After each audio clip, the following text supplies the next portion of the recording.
Future Jobs podcast. I'm your host Fahad Jobswala, and I'm student and interview captain at Rehan School Online Academy. Welcome back to Future Jobs podcast, the podcast where we uncover the skills, mindsets, and people shaping tomorrow's world of work. So today we have a very special guest on our podcast. As I always try to invite those people, those individuals who are making an impact in the world by whatever they have, by whatever they can, and we all have to contribute with this world. We always like say to God that our world is not good and we are facing that, we're facing that, but that is the human who is not coordinating in this world. So today I have Bethany Stone. Bethany Stone is a master mindset and life skills coach with over 2 decades of experience helping people unlock their potential and thrive, not just in their careers but in life. As the founder of Thriving by Nature, she brings deep wisdom on how to develop essential human skills like patience, resilience, and time management that AI can't replicate. In a world obsessed with tech, Bethany reminds us of the power of self-awareness and purpose. So let's dive in. And as I mentioned, she helps in such skills like patience, resilience, and time management. I would say these are the most crucial skills in this world, which we are overestimating nowadays. We don't have patience. We all are short tempered. We usually get in very anger and we just immediately reply. We don't think about that, we don't have patience. And the second important thing, I would say, time management. We do commit with peoples, we do commit with a lot of peoples, but we are not on our time. So, hi Bethany, how are you? And welcome to the show. Thank you. I'm doing really well. Thank you for inviting me onto the show. It's my pleasure. It's my pleasure to have you here, and it's my pleasure to explore your wonderful life journeys. So, could you start by telling about your story, Bethany? What is your story? My story started a long time ago, actually. So I have been an educator for going on 23 years. I've taught a lot of people. I have written a lot of choreography or not choreography, curriculum. Sorry. I'm also a dance instructor, so I do choreography too. But I've written a lot of curriculum.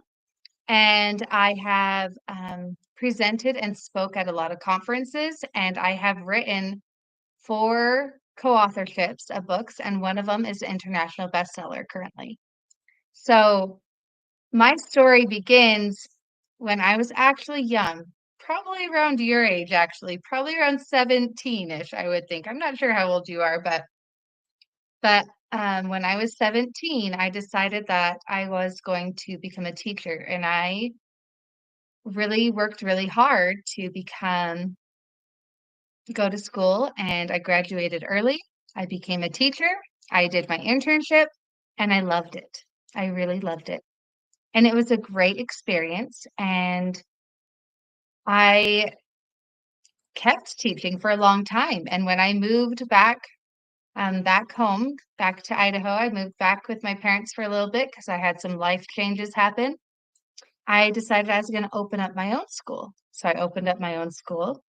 And I am a Montessori teacher. So that is a curriculum where you meet them, not just their physical and intellectual needs, but you meet their spiritual needs. You meet them as a whole. You meet them exactly where they're at and where they need to be. And so I opened up a school, and then I sold my school because I have a son who now is 18, but at the time he was 15, he got sick. And when he got sick, I needed to change careers. But because I am a teacher, I don't know how not to teach. This is who I am. I just am a teacher. I decided that I would just continue teaching, but just in a different way because Now I'm just going to teach adults. And the funny thing is that we're all just kind of big kids inside. We're all just big kids. Doesn't matter how old you are, you're still a kid inside. Exactly, exactly. We all are kids of our parents. Put it on that way. We all are kids of our parents. Whatever we get into, whatever we get any kind of age. If we are an older, we are still, because everybody have their own inner child. I met a lady who runs this organization, Inner Child. You know, so what would they do? They bring the person's inner child, their inner Hmm. wishes. Anyways, that is a separate topic. So Bethany, uh, am I pronouncing your name correctly? Yes, you are. Okay, Bethany, you've spent over 23 years in education sector, which is a quite big number, and you obviously you've got a great experience there. So, do you think is there any kind of need to apply changes in the traditional education system? Oh, yes. There's so many changes that need to happen. It's very tricky because we have gone towards so much technology. And technology is great. I love technology. We are able to communicate right now because of technology. Technology is a great thing, but technology can also be very handicapping. So it can really make it difficult for other things. For example, if I wanted to learn how to swim, it'd be very difficult for me to take all of my swimming lessons online. And so I learned how to swim, I learned all the strokes, I learned how to do everything. And then I get in the water and I don't know how to swim. Because when you apply it into a physical way, it becomes so much real and more difficult. And I feel like that is the piece of education that we're missing. We're doing so many things online, but we're not actually physically doing them anymore. We're not physically learning how to research besides Googling or looking it up. But if you were to go to a library with books, would you know how to research a subject? If you wanted to learn how to cook something, and there was no internet to tell you a recipe, would you be able to do it? There's skills that we're missing and we're losing because technology is so easy. And because it's so easy, we're forgetting that when it comes to real life, it's a little bit more difficult to swim if you've only taken those lessons through a computer. So overall, if we see, so you're talking about that we have to add technology in our education system. Is that correct? I'm saying that you have to have a good balance. You need to be able to Between, yeah. use technology as a support, but not as the only thing. You need to be able to use things in an applicable way. You need more real life. You have to juggle real life and technology. If you have only technology, then these things are difficult. If you only have real life, then technology is difficult. You have to balance everything out in a way that you can have both and still know how to do both. Okay, that is amazing. But we haven't added the technology in our traditional education system. So, what are your thoughts on it? Do we need to add the technology? Because I barely see some schools where children have laptop and they are allowed to use laptop in their schools, in their class timing as well. So, do you think we have to add that technology in the classrooms and education? I think you need to do a good mix. I think that you need to still use the laptop, still use the computer, but also still get out a piece of paper and be able to write it down. You have to be able to do both. You cannot just one or the other. Both of them is what is going to help you. If you just only use technology, it's not going to benefit you if technology isn't available anymore. Sometimes there's blackouts, sometimes there's not technology available, and you still have to be able to function. Yes, technology is wonderful and awesome, but it is a balance that you have to play. Amazing. That is really helpful. That is really helpful thing. We have to create a balance between these both things, and we usually disconnects from the real life, from the physical world. When we have laptops, when we have smartphones in our hand, but we have to take a look at the physical world as well. When we see the nature, when we see the beautiful flowers, it really heals us. So, Bethany, you've spent 23 years and you've teach to the students in this whole, time period. So, what teaching teaches to a teacher, and what teaching field teached you in this whole time period? What was your question? I wasn't quite sure. Yeah. So What I is was the talking difference about. between teaching adults and children? No, uh, I was asking that you spent 23 years in teaching field. Hmm. So in this time period, you teach to the students. So what teaching field actually teached you in this time period? Oh, what did it teach me? Oh, Yeah. well, it taught me. So, teaching, when you become a teacher, you learn more than anyone else, I think, because it teaches you to be a planner. It teaches you to think ahead. It teaches you to um, have patience. It teaches you to try different things. Because sometimes the techniques that you try, if you're trying to teach a child, sometimes those techniques won't work, and sometimes you'll have to try something new. So it teaches you resilience. And it teaches you that if something doesn't work, you can just do it a different way. You don't have to stick with the same way. Teaching is it teaches you that you're more capable than what you think you are. Amazing, beautiful. And if I'm seeing this correctly, so you've took these all kind of things in your organization according to the experience you have in teaching. Is that correct? Hmm. Yes. That is really beautiful. Like you've used your 23 years of experience, and another thing, which is obviously benefiting you as well.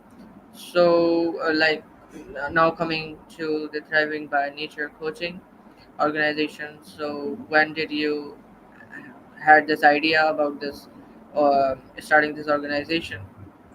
So I've been basically teaching teachers and adults for 10 years. And so while I was teaching children, I would be asked to speak. So I would go and I would speak at different conferences to help and support teachers. So while I was helping and supporting teachers, I learned that there was a need, a really strong need for somebody to help people that are feeling overwhelmed and burned out and overstimulated and things like that, and teach them just basic skills. And so that's what I started doing. And so when I needed to make a transition in my life and go from being in the classroom to an online business and being more of an entrepreneur without having a brick and mortar building, but doing it more online, it was um, it was a transition because I had to learn a lot more technology, which technology is great, but the it was a transition in the fact that when you realize that I think that grown-ups are not as nice as kids. I've decided that. And so that's been something that has been different, is just like when you work with children, they love you and they just want to be with you. But when you work with adults, they're like, meh, I don't need that. I'm like, yeah, you do, but they don't see it. Excuse me, I have to cough. Mm. Oh, I don't have any water with me. But so that is a big transition that happens there. Excuse me. You can go for water if you're not feeling comfortable. I'm okay. I'm okay. Okay. Do you want to continue? Yep, we can continue.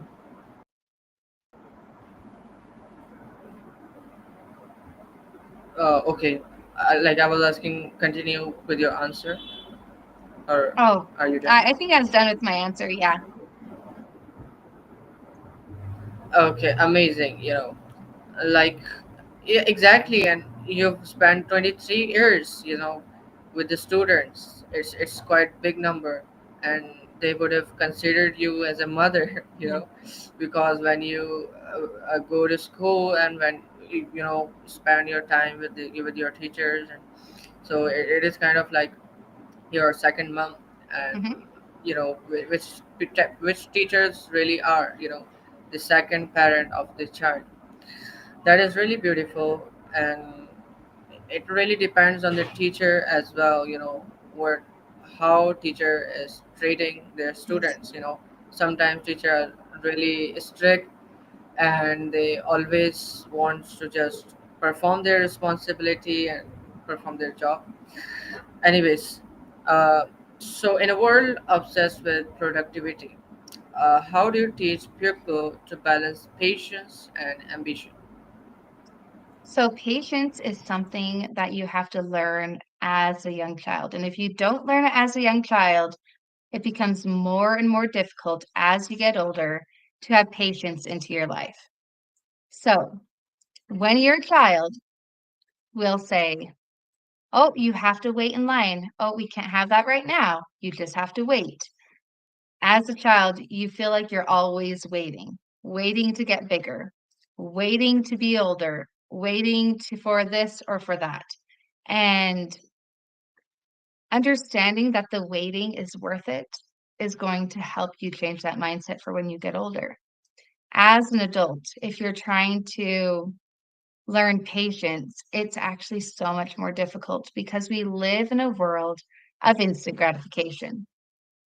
So it's really hard to be patient because I want it right now. I can get on my computer, I can order something and it can show up. I can want to learn information about something, I can look it up and it will show up. And so we actually are less patient as adults than we are as children. So it's almost like we have to relearn that skill. But patience is what is the driving factor for everything. When we realize that we don't have to have it now and we put in the work behind it, the benefit of it is so much more. So putting in the work behind it and realizing that the wait is worth it, that is an amazing skill and knowledge to understand. Great. And I would say that resilience, discipline, and patience are the skills which we learn by our experience as well. Is that Yes, correct? you do. Yep. A lot of the time. Exactly. Because, yeah, Go ahead. no, no, I had to interrupt you. Okay. Sorry, really. I was just going to You talk can about go. resilience for a minute. Is that okay? Yeah, that is wonderful. Okay. So resilience happens when we go through difficult things. So it's like walking through, if you've ever had a really, really foggy morning and there's so much fog on the ground and you just are walking through and you just don't see where you're going exactly, but you're going in the right direction. And then the fog lifts and you're so much further than what you thought. This is resilience. Resilience is not fun when you're going through it. You kind of feel lost. You just keep trudging along. You just keep going no matter what. And then when the fog lifts and you see where you're at and you look back to see how far you've gone, you have that sense of achievement. You have that sense of, wow, I did that. That was amazing. And it's hard to see it when you're in it. And that is the thing you have to remember. If you're going through hard trials, if you're going through hard things, it's you're just in a bunch of fog. You can't see the benefits. You can't see anything. But if you keep taking little steps forward and keep moving in the direction that you know you're supposed to be, eventually that fog is going to lift.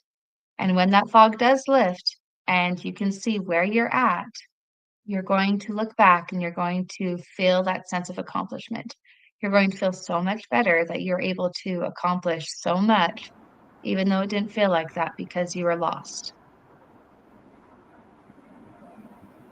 Beautiful, beautiful. That was a beautiful example of the resilience and the best way to explain what resilience is.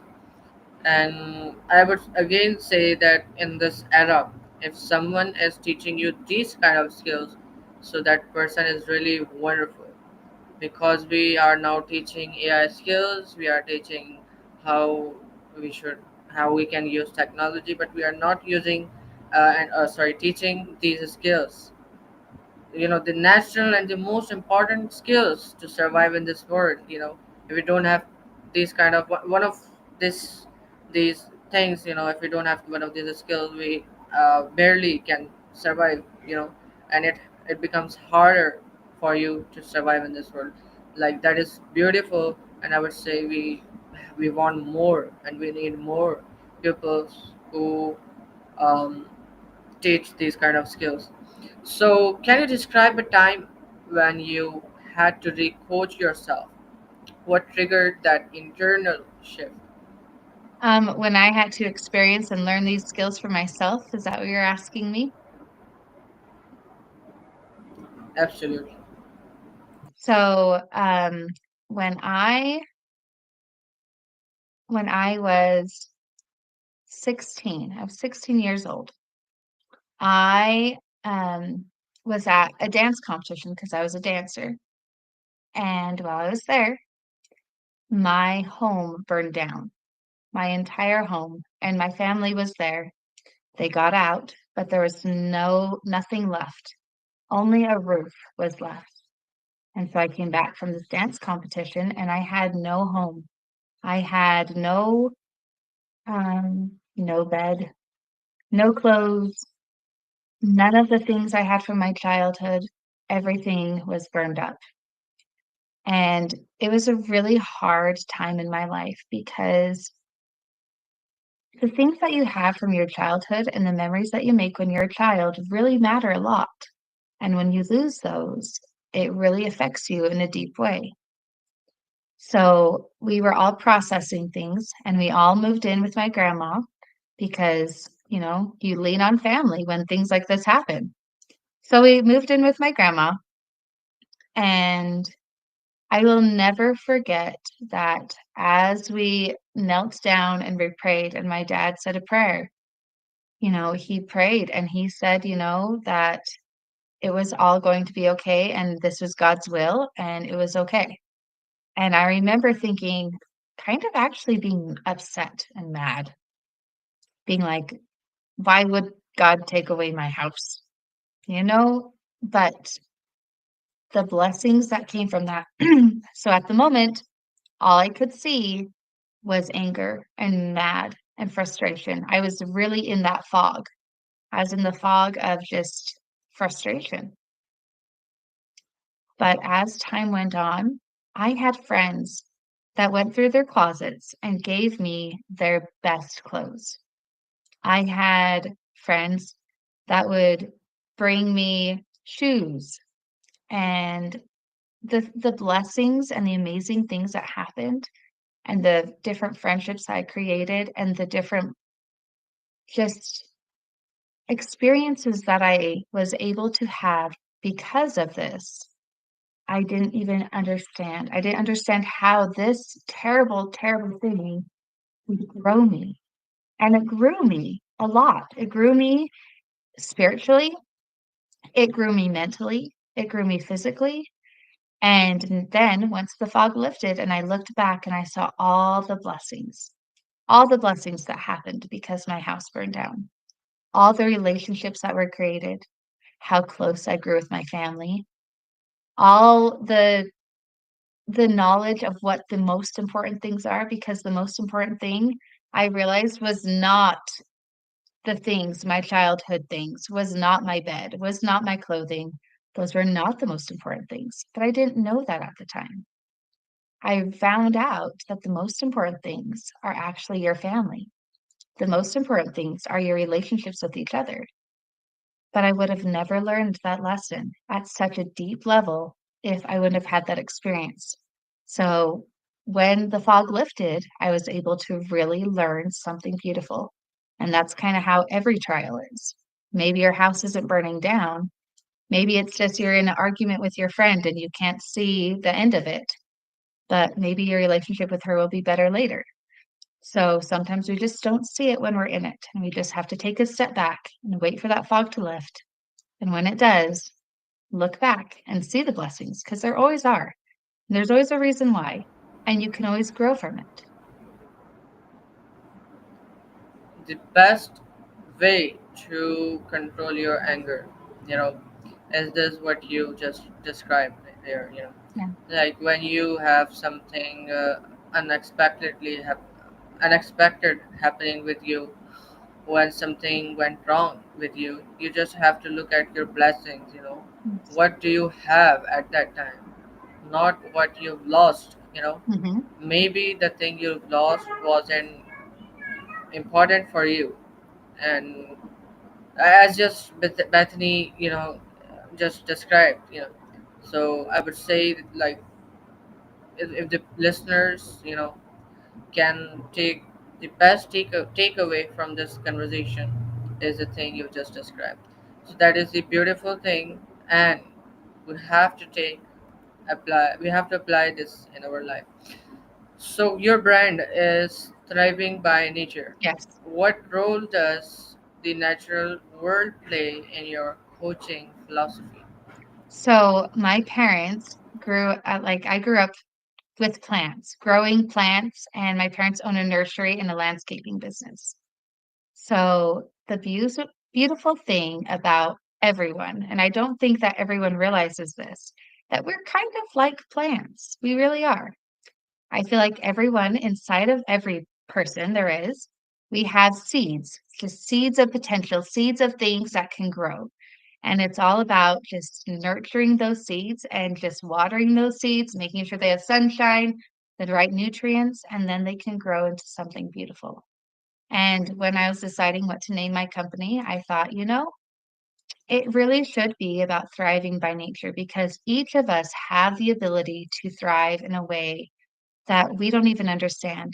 It's just about growing those seeds and nurturing them in the right way, and then they will be able to thrive in a way that we never thought was possible.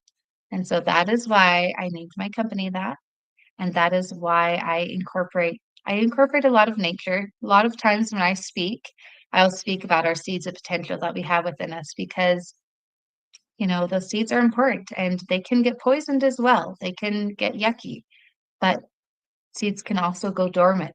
It's all about nurturing the seeds at the right time.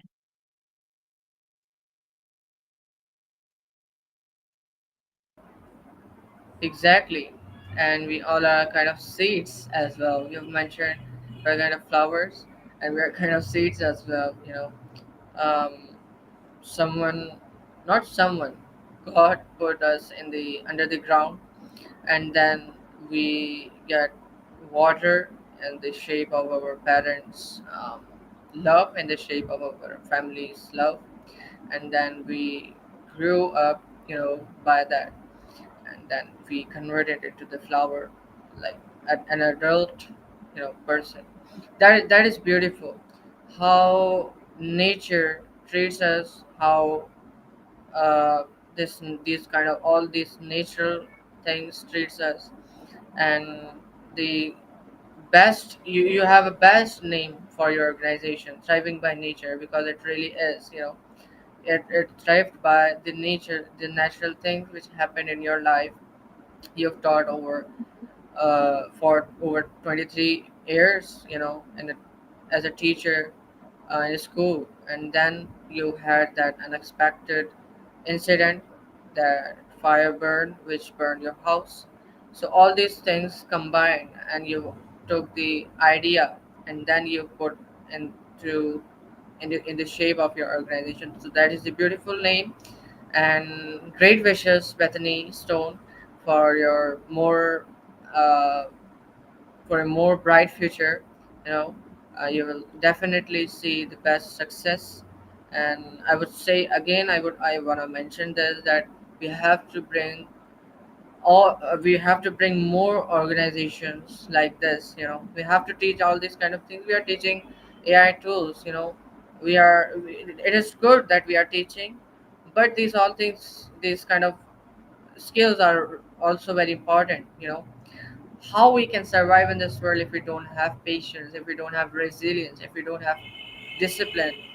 The pupils without these skills are kind of skeleton with no meat on them.